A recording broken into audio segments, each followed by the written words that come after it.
Un souffle inexistant, mais présent uniquement par les machines. L'image de cet homme en soins critiques est représentative de tous ces patients plongés dans le coma. En réanimation, les formes les plus sévères du Covid se manifestent. Durant cette troisième vague, certains se réveilleront et d'autres pas. C'est un patient qui est là depuis plus de 20 jours. On avait passé un cap et finalement il a replongé dans le Covid. Donc maintenant il est dans un état assez grave, même s'il est endormi et qu'on fait tout notre maximum, mais avec sa défaillance du coup de tous ses organes, petit à petit, on a du mal à justement passer un cap et réussir à aller plus loin. Donc on fait notre maximum, mais c'est compliqué.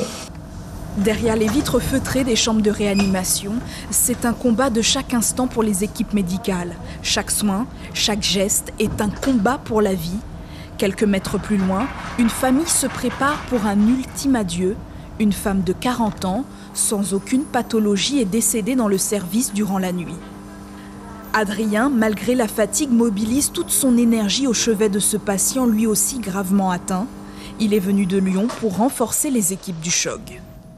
7 patients sur 8 qui sont infectés par le Covid, des formes assez graves qu'on n'arrive pas forcément à stabiliser et à guérir du coup. Donc alors je pense que le variant brésilien y est aussi pour quelque chose, je ne sais pas. Parce que là, l'hôpital, il est au bord de l'implosion. On a beaucoup de patients aux urgences qui décompensent, qu'on ne peut pas forcément tous prendre en réa, puisqu'on est déjà plein, en manque d'effectifs.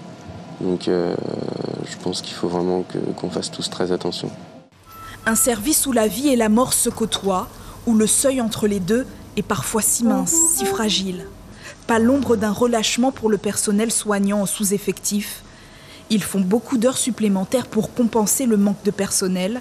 La situation est critique, le service est complet. Nous avons 8 places et les 8 places sont occupées.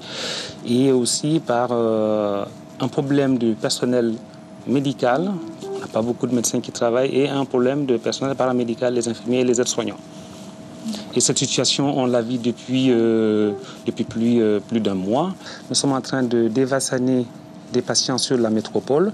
Donc c'est la carte qu'on est en train de jouer aujourd'hui. Et donc surtout, on n'a pas d'autre choix aujourd'hui, on n'a pas d'autres alternatives.